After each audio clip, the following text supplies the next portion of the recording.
R7 Bharat news, देश की बात। नमस्कार, आप देख रहे हैं R7 भारत न्यूज। उत्तर प्रदेश के मुखिया योगी आदित्यनाथ बागपत पहुंचे। बागपत वासियों को दिए 350 करोड़ की सौगात। बागपत पहुंचे सीएम योगी आदित्यनाथ ने गन्ना भुगतान को लेकर बड़ा बयान दिया। मंच से कहा कि चीनी मिलों पर गन्ना भुगतान करने के लिए दबाव बन रहा है और अगर भुगतान नहीं करते तो मिलों की आरसी जारी कर चीनी जब्त कर चीनी मिल बेचकर किसानों का भुगतान कराया जाएगा। साथ ही उन्होंने बहन बेटियों से छेड़छाड़ करने वालों को भी मंच से चेतावनी दी और कहा कि प्रदेश में किसी को भी अराजकता फैलाने की छूट नहीं है और अगर कोई ऐसा करता है तो उसे अंजाम भुगतना होगा। उसके साथ ही सीएम ने आरएलडी के गढ़ में चोट करते हुए कहा कि सरकार आते ही हमने रमाला सहकारी मिल का विस्तारीकरण कराकर पूर्व प्रधानमंत्री चौधरी चरण सिंह को सच्ची श्रद्धांजलि दी है। सीएम योगी आदित्यनाथ ने बागपत के इतिहास का वर्णन करते हुए कहा कि बागपत वह इलाका है जिसे महाभारत काल में भगवान श्री कृष्ण के द्वारा मांगा गया था। वहीं उन्होंने मंच से भूमाफिया और मंचलों को भी कड़ी चेतावनी देते हुए कहा कि अगर कोई भी बहन बेटियों की इज्जत के साथ खिलवाड़ करता है तो उसकी कीमत उसे चुकानी होगी। यही नहीं, भूमाफिया को लेकर सीएम ने कहा अगर किसी ने भी गरीब की जमीन छीनी तो उसे ब्याज सहित कीमत चुकानी होगी। दरअसल सीएम योगी आदित्यनाथ आज बागपत पहुंचे थे, जहां उन्होंने 350 करोड़ की 311 परियोजनाओं का लोकार्पण भी किया। Bureau report R7 Bharat news. आज तो हम हर साल गन्ना मूल्य का भुगतान करा रहे हैं, दबाव बनाया जा रहा है। कोरोना काल खंड में भी देश और दुनिया की चीनी मिलें बंद हो गई। हमने चीनी मिलें तब भी चलाई कि हमारा अन्नदाता किसान परेशान न होने पाए और मैं यही आश्वस्त मूल्य का हर हाल में भुगतान होगा, अन्यथा आरसी कटने की तैयारी हम लोगों ने उन लोगों की कर दी है जो लोग गन्ना मूल्य का भुगतान, फिर हम लोग स्वयं ही सारी चीनी जब्त करके उस चीनी मिल को बेच करके उन चीनी गन्ना जितना भी चीनी होगी उसको बेच करके गन्ना मूल्य का भुगतान हर हाल में कर देंगे। सुरक्षा हमारी प्राथमिकता है। किसी बेटी की सुरक्षा के साथ किसी उचक्के को खिलवाड़ करने की छूट नहीं देंगे, खिलवाड़ करने की छूट नहीं देंगे और जो भी खिलवाड़ करेगा उसकी कीमत चुकाएगा। याद करिए, बागपत तो भगवान राम ने जो 5 गांव मांगे, भगवान कृष्ण ने जो 5 गांव मांगे थे उनमें से बागपत एक था और ये 5 गांव द्रौपदी के चीर हरण की रक्षा करने के फलस्वरूप मांगे जा रहे थे कि भाई देखो, अगर महाभारत को बचाना है, महायुद्ध को बचाना है, उसकी पृष्ठभूमि तो द्रौपदी के चीर हरण से ही पड़ गई थी। वो तो होना ही पाए, तो भगवान भी जानते थे। तो अवसर मिलने चाहिए और उसी अवसर के लिए रमाला चीनी मिल, जो चौधरी चरण सिंह जी की चीनी मिल, उनकी कर्मभूमि की चीनी मिल, कभी नहीं किसी ने ध्यान दिया। हमारी सरकार आई, ये डबल इंजन की सरकार ने छपरौली चीनी मिल के पुनरुद्धार का कार्य करके चौधरी साहब को श्रद्धांजलि होती। इसलिए हम चाहते हैं कि जनता वैदिक कॉलेज जमीन की, भूमि की सभी मानकों को अगर पूरा करता है, प्रबंधन प्रस्ताव बना करके हमें उपलब्ध करवा दें और प्रदेश सरकार बाकी पैसा लगाएगा। अब हम केवल अपने गांव, अपने घर तक सीमित नहीं रहेंगे, बल्कि दुनिया को लाके यहां बताएंगे। खेती बाड़ी सीखनी है तो आइए बागपत में आइए, यहां का गन्ना जाकर के देखिए, थोड़ा दुनिया देखेगी यहाँ के। भारत माता की, भारत माता की, वंदे वंदे वंदे। जनपद बागपत की लगभग 350 करोड़ रुपए की परियोजनाओं के लोकार्पण, शिलान्यास और लाभार्थी परक योजनाओं के लाभार्थियों को प्रमाण पत्र वितरण के आज के इस कार्यक्रम में मंच पर उपस्थित यहां के लोकप्रिय सांसद, पूर्व केंद्रीय मंत्री डॉक्टर सतपाल सिंह जी, प्रदेश सरकार में मेरे सहयोगी मंत्रीगण, इस बड़ौद विधानसभा क्षेत्र से लोकप्रिय विधायक और प्रदेश सरकार में मंत्री श्री केपी मलिक जी, जिले के प्रभारी मंत्री श्री जसवंत सैनी जी, भारतीय जनता पार्टी के क्षेत्रीय अध्यक्ष श्री सत्येंद्र सिसोदिया जी, जिलाध्यक्ष वेदपाल उपाध्याय जी, माननीय विधायक श्री योगेश धामा जी, माननीय विधायक श्रीमती मंजू शिवाज जी, विधान परिषद सदस्य श्री श्रीचंद शर्मा जी, भारतीय जनता पार्टी के क्षेत्रीय महामंत्री डॉक्टर विकास अग्रवाल जी, पूर्व विधायक सहेंद्र सिंह जी, चौधरी साहब Singh ji, Lokesh Dikshit ji, Jitendra Satwai ji, Satyendra Solanki ji, chairman cooperative bank Shri Krishnaveer Singh ji, आज के इस कार्यक्रम में उपस्थित सभी माननीय जनप्रतिनिधिगण और भारी संख्या में बागपत जनपद के सभी विधानसभा क्षेत्रों से उपस्थित मेरे उपस्थित भाइयों और बहनों, अभी शारदीय नवरात्रि और विजयादशमी का पावन आयोजन संपन्न हुआ है। बागपत विकास की एक नई ऊंचाई को छूने के लिए उतावला दिखाई दे रहा है और आज सबकी उपस्थिति और उत्साह इस बात का प्रमाण है। इस अवसर पर मैं आप सबका हृदय से अभिनंदन करता हूं, स्वागत करता हूं। मैं किसानों के मसीहा पूर्व प्रधानमंत्री चौधरी चरण सिंह जी की स्मृतियों को भी नमन करता हूं।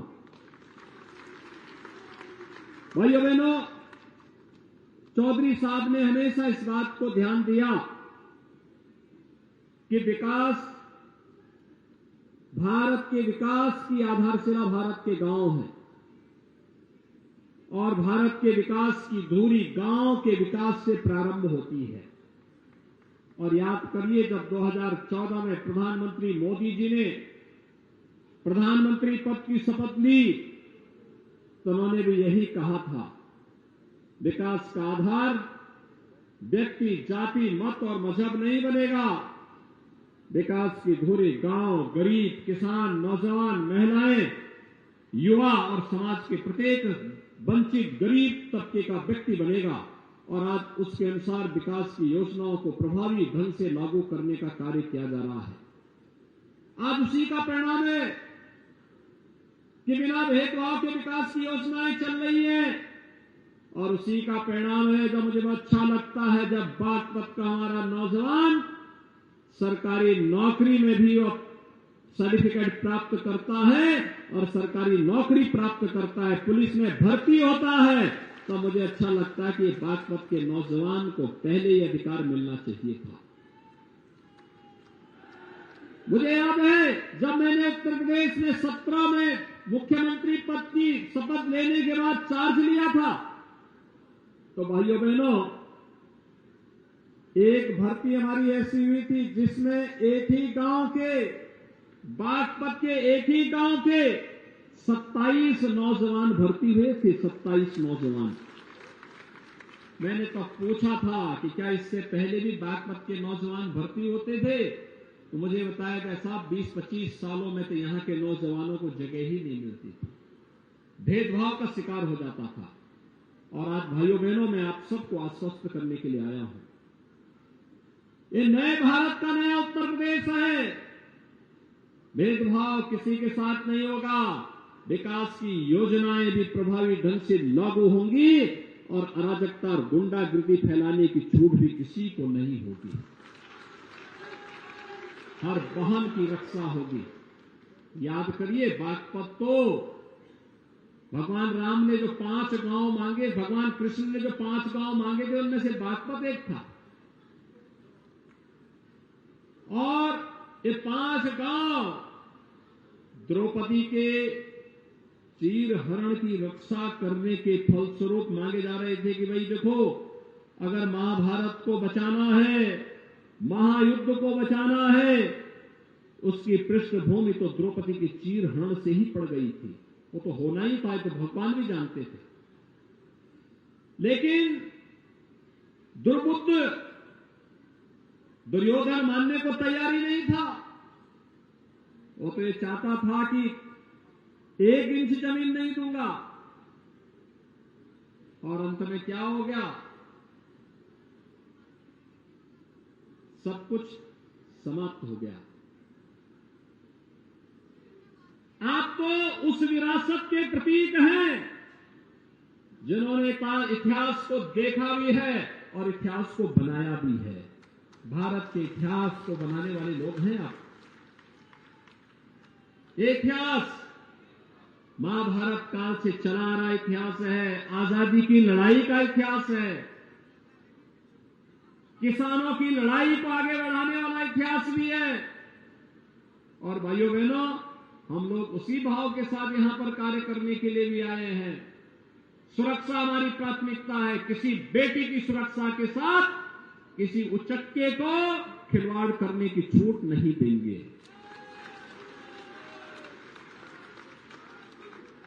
किसी बहन की इज्जत के साथ खिलवाड़ करने की छूट नहीं देंगे, और जो भी खिलवाड़ करेगा उसकी कीमत चुकाएगा। किसी किसान की संपत्ति पर कोई जबरन कब्जा नहीं कर पाएगा, किसी व्यापारी का कोई जबरन उत्पीड़न नहीं कर पाएगा। जो करेगा उसकी कीमत ब्याज सहित उसको चुकानी पड़ेगी। किसी नौजवान के जीवन के साथ खिलवाड़ करने की छूट भी किसी को नहीं होगी। जो करेगा तो जीवन भर पछताएगा भी, क्योंकि ये युवा ऊर्जा से भरपूर है, प्रतिभा संपन्न है। इसकी ऊर्जा और इसकी प्रतिभा का लाभ हमें प्रदेश और देश के विकास में लेना है। इसलिए उस युवा को अवसर मिलने चाहिए, और उसी अवसर के लिए रमाला चीनी मिल, जो चौधरी चरण सिंह जी की चीनी मिल, उनकी कर्मभूमि की चीनी मिल, कभी नहीं किसी ने ध्यान दिया। हमारी सरकार आई, ये डबल इंजन की सरकार ने छपरौली चीनी मिल के पुनरुद्धार का कार्य करके चौधरी साहब को श्रद्धांजलि अर्पित की। और भाइयों बहनों, मैं आज आप सबको यही आश्वस्त करने के लिए आया हूं। बागपत की चीनी मिल के लिए भी सतपाल सिंह जी ने भी कहा है, इससे पहले भी हमारे सामने उन्होंने कई बार प्रस्ताव रखा है। हमने कहा हम एक एक करके सभी को लेने जा रहे हैं। चीनी मिल के उतना एक्सपेंशन करेंगे, गन्ना की उपलब्धता, और मैं आज देख रहा था क्या शानदार गन्ना है। और भाइयों बहनों, याद रखना, जब हम 2017 में आए थे तब 2010 से गन्ना मूल्य का भुगतान नहीं हुआ था। आज तो हम हर साल गन्ना मूल्य का भुगतान करा रहे हैं। दबाव बनाया जा रहा है। कोरोना काल खंड में भी देश और दुनिया की चीनी मिलें बंद हो गई, हमने चीनी मिलें तब भी चलाई कि हमारा अन्नदाता किसान परेशान न होने पाए। और मैं यही आश्वस्त करने के लिए आया हूं, गन्ना मूल्य का हर हाल में भुगतान होगा, अन्यथा आरसी कटने की तैयारी हम लोगों ने उन लोगों की कर दी है जो लोग गन्ना मूल्य का भुगतान, फिर हम लोग स्वयं ही सारी चीनी जब्त करके उस चीनी मिलों को बेच करके उन चीनी गन्ना जितना भी चीनी होगी उसको बेच करके गन्ना मूल्य का भुगतान हर हाल में करवाएंगे। हर हाल में कराने की व्यवस्था कर रखी है, पूरी व्यवस्था। चिंतित होने की आवश्यकता नहीं है। डबल इंजन की सरकार अन्नदाता किसानों के साथ में है। और बागपत चीनी मिल के लिए भी हम लोगों ने अपनी कार्य, योगेश दामा ने भी मुझे प्रस्ताव दिया था। और भाइयों बहनों, आज यही कहने के लिए मैं आज आपके पास आया हूं, हमें विकास के लिए कार्य करना है। आज आप देखिए ना, पहले कोई सोचता था यहां हाईवे बनेगा, Delhi Baroda Dehradun greenfield express highway बनगा, एकदम 2 घंटे के अंदर इस दूरी को तय कर देंगे। यह विकास लाएगा, डेवलपमेंट, रोजगार सृजित करेगा, नौजवानों के प्लान को रोकेगा, घर पे ही लोगों को कार्य मिलेगा, यहां की जमीन के दाम आसमान छूते हुए दिखाई देंगे। दिल्ली से बागपत होते हुए सहारनपुर वाला मार्ग विवाद था, वर्षों से विवाद था, कोर्ट में मामला चल रहा था। हमने कहा न्यायालय का मामला जब आएगा तब आएगा, पहले काम करो, सड़क बना दो, बाकी पैसा जो होगा देखा जाएगा, भुगतान करेंगे। लेकिन पब्लिक को क्यों परेशान होने दें? इस सरकार और कॉन्ट्रैक्टर जो देगा, न्यायालय जिसके पक्ष में फैसला देगा, हमारे पक्ष में देगा तो हम पैसा ले लेंगे, और अगर कॉन्ट्रैक्टर के पक्ष में देगा भुगतान करेंगे, देखेंगे। लेकिन पब्लिक को परेशान नहीं होना चाहिए। और भाइयों बहनों, इसीलिए मैं आज आया हूं यहां पे। बागपत का नौजवान जब ऊर्जावान है, आप सोचिए सतपाल सिंह अगर पढ़े लिखे नहीं होते तो क्या एक पुलिस कमिश्नर हो पाए होते क्या? लेकिन आज भी उन्होंने पुलिस की भाषा बोलनी बंद नहीं की है। आज सांसद हैं, सांसद के रूप में अच्छा काम कर रहे हैं, विकास के लिए जूझते हैं। लेकिन यहां पे आपके पूर्वजों ने कॉलेज बनाया, तो कॉलेज के माध्यम से यहां के नौजवान पढ़ लिख गए, विकास कर रहे हैं, अच्छी सोच के साथ दुनिया को देखा है, तो वो विकास यहां भी आना चाहिए। और विकास की इस योजना को आगे बढ़ाने के लिए मैंने इसीलिए कहा है कि जनता वैदिक कॉलेज, अगर जमीन के मानक पूरे हैं और प्रबंधन तैयार है, वे प्रस्ताव दे दें, सरकार को सौंप देंगे तो सरकार इसी को एक विश्वविद्यालय बना देगी। भाइयों बहनों, ये विश्वविद्यालय अगर बन जाएगा, नए विषय आ जाएंगे, सारे विषय जो चल रहे हैं इसको तो हम ऐसे ही चला देंगे, ऐसे ही चलेगा। साथ साथ नई चीजों को भी समावेश कर देंगे बागपत के लिए, आसपास के जनपदों के लिए। अब उत्तर प्रदेश, पहले चरण में हम लोग जब आए थे, हमारे पास 6 कमिश्नरी ऐसी थी जिसमें एक भी विश्वविद्यालय नहीं था। भाइयों बहनों, आज के दिन पे सभी कमिश्नरी के लिए हमने एक विश्वविद्यालय खोल दिया है, हर कमिश्नरी में एक विश्वविद्यालय। और अब हम लोग चल रहे हैं, जैसे 1 डिस्ट्रिक्ट 1 मेडिकल कॉलेज, बागपत के मेडिकल कॉलेज के शिलान्यास के लिए भी हम बहुत शीघ्र आने वाले हैं। आज तो चूंकि बड़ौद में कार्यक्रम था, तो आज इसलिए बड़ौद में कार्यक्रम कर रहे हैं, तो बागपत के लिए भी तो कुछ चाहिए था, तो बागपत में भी आएंगे भाइयों बहनों, करेंगे। तो बागपत में, बड़ौद में विश्वविद्यालय होना बहुत आवश्यक है, यहां का प्रमुख कस्बा है। विकास के नए आयाम खोलेगा, आधुनिक विषयों को पढ़ने का अवसर मिलेगा, नौजवानों को और जगह नहीं जाना पड़ेगा, हमारा युवा यहीं पे अच्छी शिक्षा लेगा। और इसी को लेके आपने देखा होगा, अभी हमने बेटियों को टैबलेट दिए हैं, स्मार्टफोन दिए हैं। ऑनलाइन एजुकेशन के लिए, किसी भी प्रकार की कोचिंग की तैयारी करने के लिए, डिजिटल लाइब्रेरी के साथ जुड़ने के लिए, प्रतियोगी परीक्षाओं की तैयारी करने के लिए, ये टैबलेट स्मार्टफोन उनके लिए सहायक के रूप में काम करेगा। सारा प्रोग्राम उसके साथ जोड़ करके उन्हें उपलब्ध करा दिया गया है। अभ्युदय कोचिंग चलाई जा रही है। हमारा नौजवान कोचिंग के लिए उसको कहीं देश और दुनिया में नहीं भटकना पड़े, ऑनलाइन एजुकेशन के माध्यम से उसको ये सारी सुविधाएं उपलब्ध हो सकती है। और उसको ये उपलब्ध करवाने के लिए आज प्रदेश में हम 2 करोड़ युवाओं को टैबलेट और स्मार्टफोन देने का कार्य कर रहे हैं। 2 करोड़ युवाओं को, भाइयों बहनों, ये 2 करोड़ लोग, ये 2 करोड़ युवा तकनीकी दृष्टि से सक्षम हो जाएगा। और तकनीकी दृष्टि जब सक्षम होगा तो भाइयों बहनों, इसका लाभ देश को मिलेगा, समाज प्रगति के पथ पर अग्रसर होगा, विकास की प्रक्रिया के साथ तेजी के साथ आगे बढ़ने की तैयारी होगी। और उसीलिए हम चाहते हैं कि जनता वैदिक कॉलेज जमीन की, भूमि की सभी मानकों को अगर पूरा करता है, प्रबंधन प्रस्ताव बना करके हमें उपलब्ध करवा दें, और प्रदेश सरकार बाकी पैसा लगाएगा और विश्वविद्यालय का एक भव्य रूप आपको पहले साल में उपलब्ध हो जाएगा। कोई नया करना ही नहीं है जी, सब कुछ औपचारिकताएं आपके पूर्वजों ने पहले से करके रखी हुई है। बस थोड़ा सा आगे बढ़ करके प्रयास करना होगा, एक नयापन आएगा, नई चीजें देखने को मिलेंगी। हमें विकास की सोच के साथ आगे बढ़ना ही पड़ेगा। और भाइयों बहनों, विकास की उसी सोच को आगे बढ़ाने के लिए आज मैं यहां पर आया हूं। मुझे बहुत अच्छा लगा कि बागपत में आज विकास के बारे में लोगों के मन में एक जागरूकता पैदा हुई है। लोग तेजी के साथ आगे बढ़ना चाहते हैं, दुनिया की तरह आगे बढ़ना चाहते हैं। अब हम केवल अपने गांव, अपने घर तक सीमित नहीं रहेंगे, बल्कि दुनिया को लाके यहां बताएंगे खेती बाड़ी सीखनी है तो आइए बागपत में आइए, यहां का गन्ना जाकर के देखिए, थोड़ा दुनिया देखेगी यहां के किसानों के चमत्कार को। यहां का किसान, अन्नदाता किसान भी तो सम्मानित होना चाहिए, उसके पुरुषार्थ और उसके परिश्रम को भी तो सम्मान मिलना चाहिए, यहां की कारीगरी को भी तो सम्मान मिलना चाहिए, यहां के शूटर को भी तो वैश्विक मान्यता मिलनी चाहिए, यहां के अन्य खेलों की विभिन्न प्रतिस्पर्धाओं में आगे आने वाले युवाओं के लिए भी। आपने देखा होगा एशियन गेम्स में जिस बेटी ने गोल्ड मेडल जीता है, उसने वहां घोषणा की थी कि मैं इसलिए दौड़ी हूं, गोल्ड मेडल इसलिए लाई हूं, उत्तर प्रदेश में मैं डिप्टी एसपी बन जाऊंगी। और हमने कहा चिंता मत करो बेटी, जब हम लोग हैं तो डिप्टी एसपी जरूर बन जाएगी। भाइयों बहनों, आखिर इन बेटियों को भी तो आगे बढ़ने का अवसर मिलना चाहिए।